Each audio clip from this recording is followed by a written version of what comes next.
Buenos días, mi nombre es Arelis Pardo y el tema que les presento a continuación es Historia Natural de la infección orofaringea por virus del papiloma humano. El virus del papiloma humano pertenece a la familia Papillomaviridae. Existen alrededor de 220 tipos de virus de papiloma humano completamente secuenciados y numerosos tipos nuevos potenciales que aún no han sido clasificados. Los virus de papiloma humano se clasifican en 5 géneros: alfa VPH, beta VPH, gamma VPH, mu VPH y nu VPH, siendo los 3 primeros los más comunes.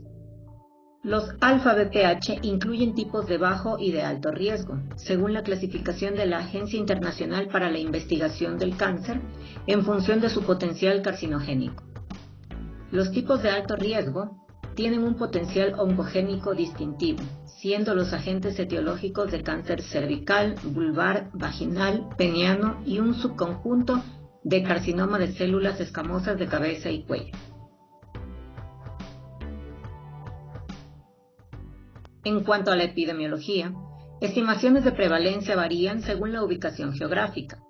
Los estudios de la Encuesta Nacional de Examen de Salud y Nutrición, que es representativa de la población civil en Estados Unidos, indican que la infección oral con virus del papiloma humano 16, que es responsable de la inmensa mayoría de los carcinomas de células escamosas orofaringeos positivos para VPH, se observa en el 1% de la población de los Estados Unidos, y es el tipo de infección oral por VPH detectado con mayor frecuencia.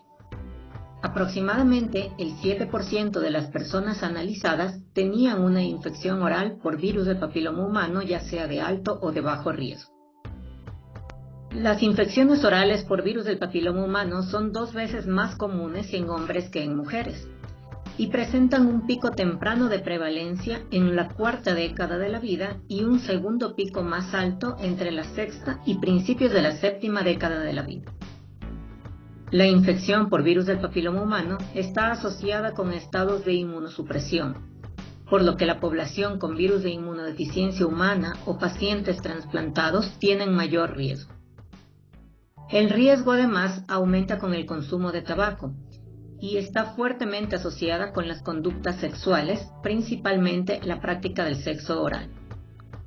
El virus de papiloma humano 16 representa el tipo más frecuente de todos los cánceres asociados al VPH y junto con el VPH 18 contribuyen aproximadamente al 60-90% de los casos.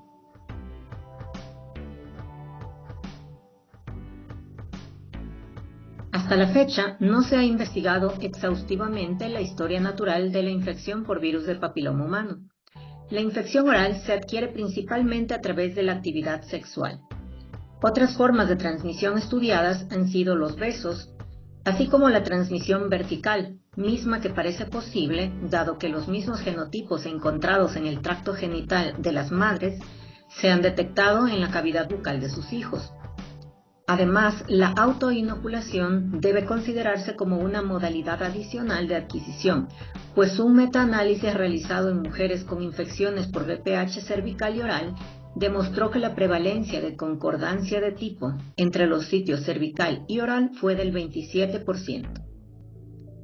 Grandes estudios sugieren que la mayoría de infecciones incidentes desaparecen en 1 o hasta 2 años.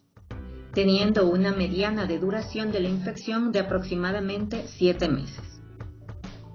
Los principales factores asociados con la eliminación y la persistencia de la infección son el consumo de tabaco, la inmunosupresión sistémica y la frecuencia de exposición. La papilomatosis respiratoria recurrente es una de las infecciones orofaringeas causadas por el virus del papiloma humano 6 y 11. Tiene una naturaleza principalmente benigna, con un riesgo potencial de transformación maligna. En estos casos, los papilomas suelen crecer principalmente en la laringe y las cuerdas vocales. La papilomatosis respiratoria recurrente tiene un curso variable y predecir el momento y la gravedad de la recurrencia sigue siendo un desafío.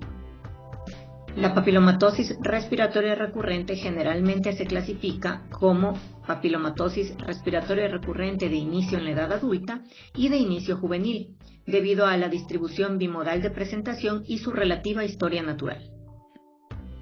La forma juvenil es generalmente una forma más agresiva con tasas de recurrencia más altas, mientras que se cree que la forma adulta es más indolente, aunque los adultos pueden tener una variación agresiva de la enfermedad. Se cree que la forma juvenil se obtiene mediante la transmisión vertical del virus de papiloma humano durante el parto a través del tracto genital infectado, aunque el mecanismo exacto no está claro. Mientras que la forma adulta se obtiene mediante transmisión sexual. El inicio temprano parece ser un factor de riesgo para la gravedad de la enfermedad en la forma juvenil, siendo la edad de inicio de los síntomas menor a 5 años un factor de riesgo independiente. El reflujo laringofaríngeo también se ha identificado como un factor de riesgo, aunque ningún estudio ha identificado aún ninguna reducción en la recurrencia o la gravedad de la enfermedad con el tratamiento del reflujo laringofaríngeo.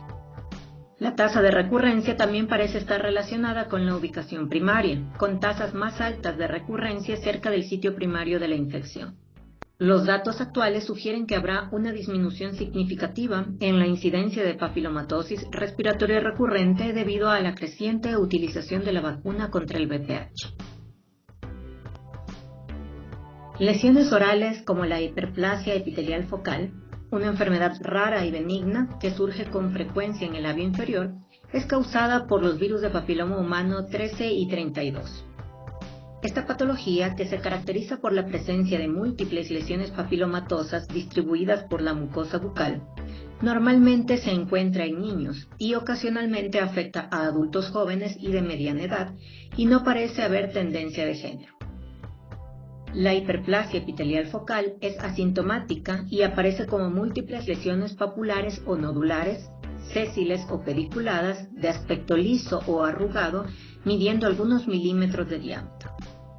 Estas lesiones presentan la misma coloración de la mucosa bucal y pueden desaparecer cuando ésta se distiende.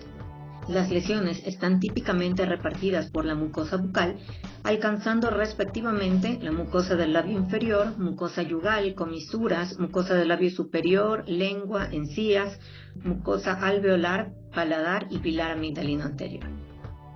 La hiperplasia epitelial focal debe ser distinguida clínicamente de la verruga vulgar y del condiloma acuminado, pues estas lesiones, que son generalmente solitarias, suelen presentar un pequeño número en comparación con la hiperplasia epitelial focal y además ocurren en sitios anatómicos diferentes. Otras lesiones las constituyen las verrugas orales, donde se han detectado tipos cutáneos como el VPH2 y 57. Estas se ubican principalmente en los labios, el paladar duro, el dorso de la lengua y en un 10 a 20% de los casos en las encías. Se ha demostrado la presencia del virus en verrugas bucales mediante técnicas inmunohistoquímicas. Estas se presentan como lesiones benignas, elevadas, nódulos firmes con características de proyecciones papilomatosas en la superficie. Cerca de 2/3 de las lesiones desaparecen de manera espontánea, al parecer por la eficacia del sistema inmunitario del paciente para combatir el virus. La recurrencia es infrecuente, excepto para los pacientes infectados con el virus de la inmunodeficiencia humana. El papiloma de células escamosas, por otro lado, es causado por los virus de papiloma humano beta y gamma. Es una proliferación benigna del epitelio estratificado plano que da como consecuencia un tumor exofítico papilar o verrugoso. Las localizaciones más frecuentes del papiloma de células escamosas son la lengua y el paladar blando, pero cualquier área intraoral puede ser afectada. El diagnóstico debe realizarse clínicamente por la identificación de una tumoración exofítica verrugosa o papilar en la cavidad oral, además de los criterios histopatológicos de la biopsia excisional de la lesión e inmunohistoquímica. Aunque es más prevalente en las mujeres, puede presentarse en cualquier género y en cualquier edad de la etapa reproductiva. El 4% de estas lesiones tienden a recurrir. En relación al cáncer de células escamosas de la orofaringe positivo para VPH, este representa alrededor del 30% de los carcinomas de células escamosas de orofaringe en todo el mundo. Los cánceres de cabeza y cuello relacionados con el virus del papiloma humano surgen con mayor frecuencia en la orofaringe, especialmente en las amígdalas y la base de la lengua. El virus del papiloma humano se ha detectado en un 2 a un 20% de los carcinomas de células escamosas de la cavidad bucal y en un 5 a un 30% de los carcinomas de células escamosas de la laringe, el tracto sinonasal y la nasofaringe.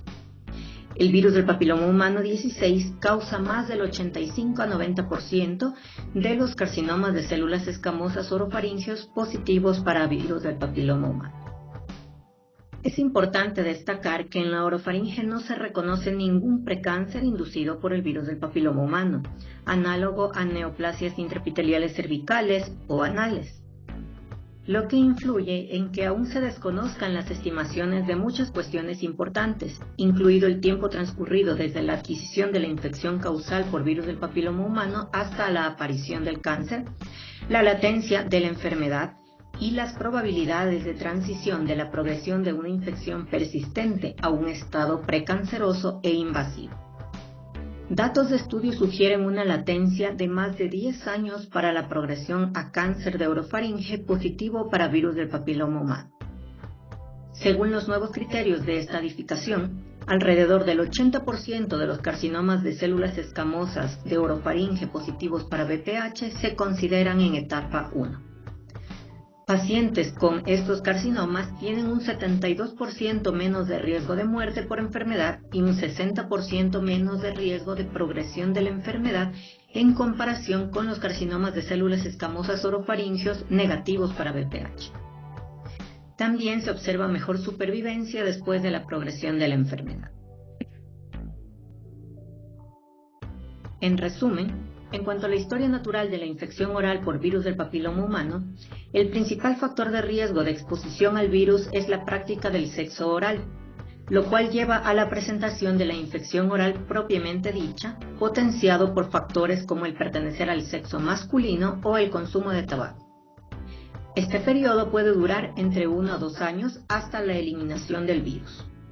Sin embargo, puede haber persistencia asociada a otros factores de riesgo como el envejecimiento, el sexo masculino, el consumo de tabaco o la inmunosupresión, mediados por un precursor desconocido que puede culminar en el desarrollo de cáncer orofaríngeo, etapa que puede tomar incluso décadas en desarrollarse.